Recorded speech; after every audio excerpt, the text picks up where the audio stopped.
The goal of this video is to help you to better navigate ServiceTitan, to dispatch, arrive, and close out on every job, upload pictures, upload your notes, and also how to create your estimates. That way you're not having to send them off to Jolene, who has already a ton of stuff on her plate, or me, who also has some stuff on my plate. And that way you guys can kind of just own it and be responsible for it and get it to your customers as quickly as you're able to, and not have to rely on me or Jolene having a break in our schedule because we feel bad when you guys are asking us and customers are asking and we just haven't had time to build it yet. So first, talking about ServiceTitan, the goal is that every job we dispatch, arrive, and close out. So if you look at my schedule, I'm right in between you two. It's kind of hard to show you where I'm looking, but right there at my name. You can see my first appointment with Steve. I dispatch and arrive. That's what this line is. That's kind of right at the edge, right? A blue square. It's actually a gray square and then a blue dot. That means I dispatched and arrived immediately. I was like right next to him when I started heading his way. And then the blue line means I was working there. And then the dot at the end is when I closed out. And then after a little bit, I dispatched to my next job, Amy. And then I arrived at, you can see where the dot is blue. Oh, there we go. I can kind of hover over it. And then I worked there. That's the whole time I worked there. And then I was done at 1:38. Then I ran a few errands, but I then dispatched to Zach at, you can see, when I hover over it at 4:08. I was driving there for a little while.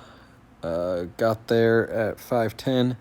And then I was at his for a while. He's quite a talker, and there's a lot of stuff to do. So I was there till 7:08. That's what it should look like. So like Seth, for example, I show you dispatched at 6:31 a.m. to the Tony job where you did go to. I remember talking to you about that one. But then for some reason it just says dispatched to that job all the way until you, arrived and probably closed out. Keep clicking that right at that time.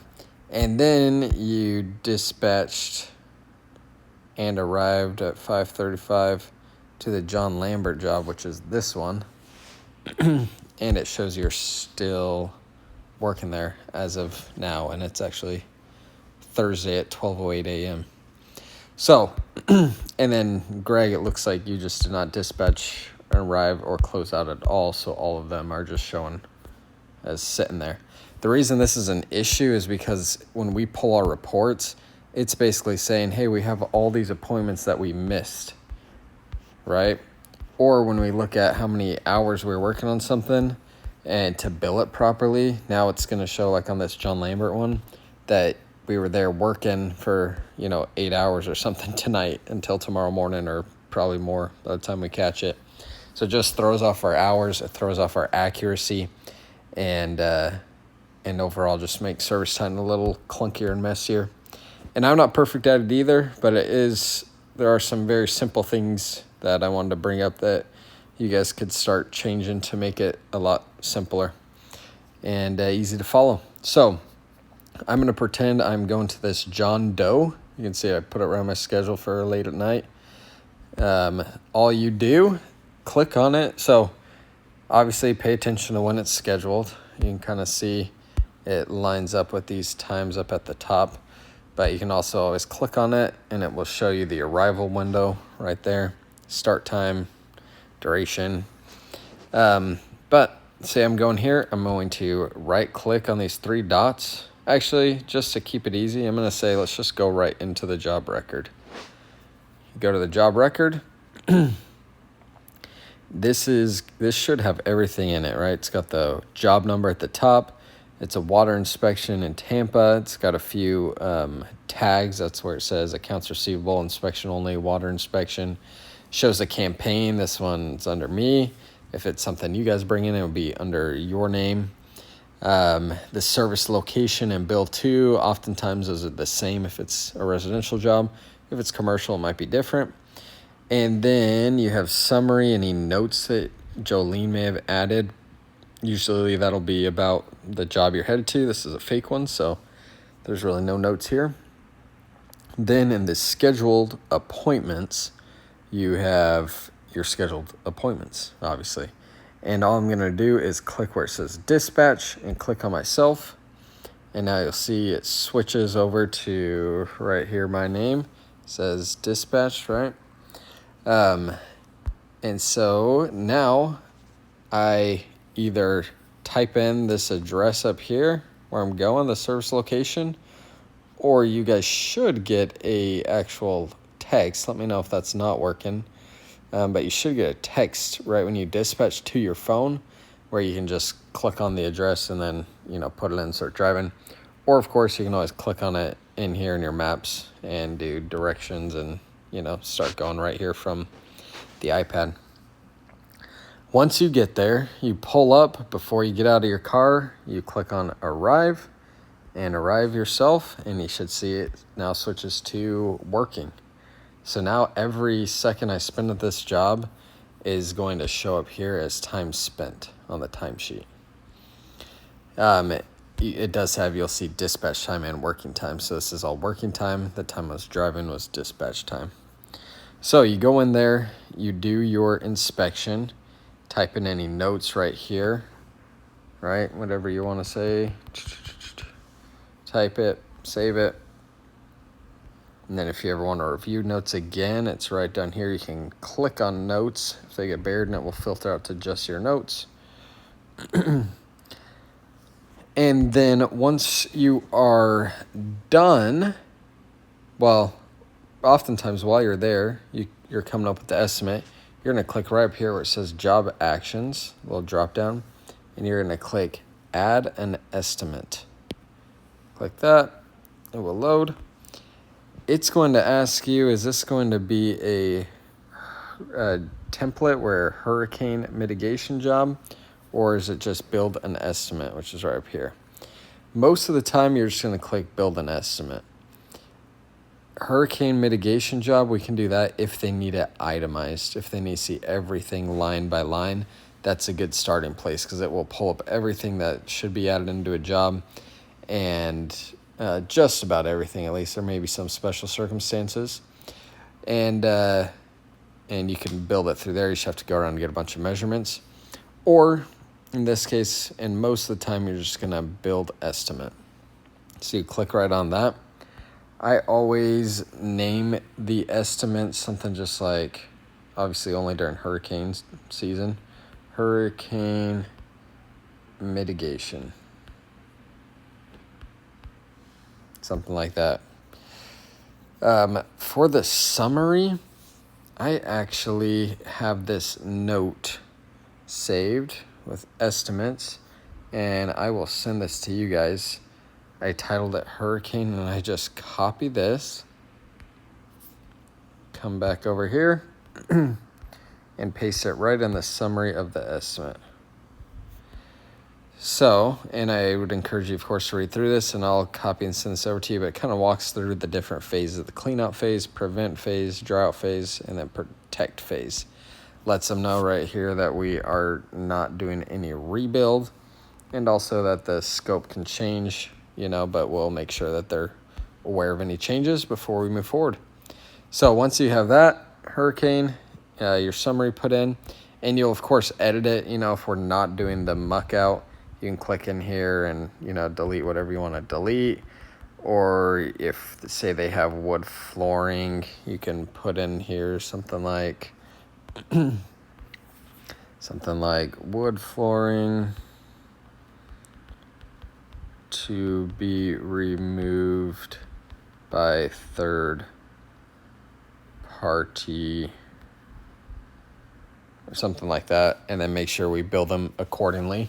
Remember, for wood, we need to make sure we're building them like $4 to $5 a square foot. It's costing us around $3 to $4 a square foot, depending on who we find. So make sure we're earning at least $1 per square foot on that. And yeah, anyway, you can just edit it however you want. I'm going to move forward with that for now and click right down here where it says create in the bottom right corner. So right now, here's your estimate. Obviously, no cost. You can just click on this little arrow up here that's highlighted to close that and make it a little more spacious. And all that you're going to do most of the time is add a service. So right here on the left-hand side, that button that's kind of flashing, not the blue, down lower, it says services. You're just going to click on that. And then you're just going to type in water job. Click on that, should pull it up. And then scrolling is a little difficult on the iPad. Kind of click and hold and it will scroll over. And then you can click unit price and you're going to change it to whatever the cost is of this job, right? 32,000. This is a good one. Put that in there. You should see the total price right down here. Change to 32,000. Another option if you can't quite figure out scrolling, because it is a pain. I'm trying to scroll back right now and it's, oh, there we go. But you can always hold your iPad sideways and then you get a little bit more that you can see. And then that is all. So now that you've done that, I can easily email it. Oops, I clicked print, but you click this little email icon, the little letter, email estimate, click that. It's going to tell you exactly what it's going to say. You guys don't even need to edit this unless you want to, but you're just going to select the email that you want it to go to. I always include all, well, if you have multiple estimates, you can include all, or you can just include one. In this case, it's just one. And then I always also include estimate as PDF. And then you just send it. If their email is not in there, hopefully you saw this, you can add an email right in there as well. But you send it over and then they will get an email that looks something like, this. So, hi, John Doe. Please find your estimates from Aldrich Service Tampa Bay. You can read that in your own time or pause it if you want. You can click here to see the estimate, and it puts it all out. Well, there's only one line item there, so it's a little easy. Or they can click here and look at the actual PDF of it, and you see that it looks a lot nicer. It has the summary and then just the one line item. This one also dives into the service authorization form. This is what they're agreeing to if they accept the estimate. So if we go back here to click on that, they can accept the estimate right here by clicking accept estimate. And then it's going to walk them through that. Do you agree to the terms and conditions? They can click on the terms and conditions and read through it all right there. If they agree to it, they click sign. They sign it right here. Whatever, agree, submit, and then, oh, did I click the wrong thing? I don't think I did. Agree and submit. Okay, I did not click it or something. You're all set, and now they have signed the service authorization form. All that we need to do now is collect 50% from them, which you guys can do right there. Hello, Mr. John Doe, give me a check for $16,000. And then we can put them on the schedule right away. So pretty simple. And then to get back out, you can always click on this job number right there. And then it will take you back to the job record. Then you can, put any notes in, accepted estimate on site, estimate, whatever, save it. And then once you have that, you can finish the job. So this is the inspection. So the only reason you would not do it the way I'm about to show you is if you're coming back. Say that they, for whatever reason, are like, can you come back tomorrow and talk to me again about this? Then you can add an appointment for whenever they want, just like you normally do for like your marketing visits. But most of the time for an inspection, it's just a one-time thing. So you come back over to these job actions, click on that, come down here to complete job. It's going to pop up a new page. You don't need to mess with anything here. Just come right down here to save at the bottom. Save. And then if you come back here, click on this job number again. You can ignore most of what's going on there. You'll see it says done and completed. And then if you come back here to the truck up at the top, dispatch, you'll see, I guess I meant tomorrow already because it's a little past midnight here. But you'll see I dispatch arrived and closed out. And if I come back to Wednesday, that job is now gray. At the end of the day, the job should be totally grayed out. That means we did everything properly. If they're not grayed out, then we did not do it right, and we should be going back and trying to fix it. Obviously, lots of things are not grayed out, and so there's lots of little fixing that needs to happen. But that's the gist of it. That's how you send an estimate. That's how you dispatch and arrive. And the next thing you would do is just click. I don't know why this guy's on for 1 a.m., but you click dispatch. I'm not going to do it right now fully, but dispatch yourself. And this is a technician job, and keep going from there. Please reach out with any questions. We really want this to be a lot cleaner, and really want you guys to be able to start building and sending off those estimates on your own, because I think it'll just make it a lot smoother process for you guys and also for the homeowner. It'll be easier for them and feel more comfortable if you're sitting there right away and can send it off to them, or within 5 minutes or whatever it may be. So let me know if you have any questions. This video is so long, but hopefully it's helpful.